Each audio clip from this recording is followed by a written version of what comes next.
As jy 'n ekspert nie, en ek ken so 'n bietjie van volkspremêr het nou al gehoor, maar dink as iemand vandag vir jou R100,000 gee, kom ons vergeet van leen of iets, iemand gee vir jou R100,000. Wat gaan die beste manier wees om daai R100,000 te spandeer? Gaan jy uitgaan en gaan bemarkingsmateriaal koop, of jy gaan onmiddellik vir Reinhard en vir Louise in diens neem en jy gaan vir hulle klomp geld betaal en jou R100,000 so gou as moontlik spandeer op goed wat jou besigheid gaan sterker maak.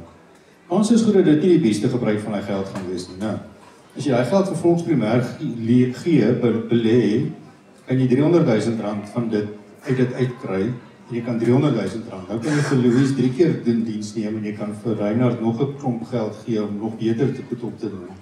So wat ek probeer sê is, dink 'n bietjie uit die boks uit. Probeer 'n bietjie aan 'n ander plan dink. Dan sal ons wat R100,000 sal vat en hulle sal by al die groot banke gaan lenings maak en hulle behou daai R100,000 in die bank en op 'n ander bank, op 'n ander plek en hulle sê, man, ek het hierdie geld in deposito, ek leen teen dit.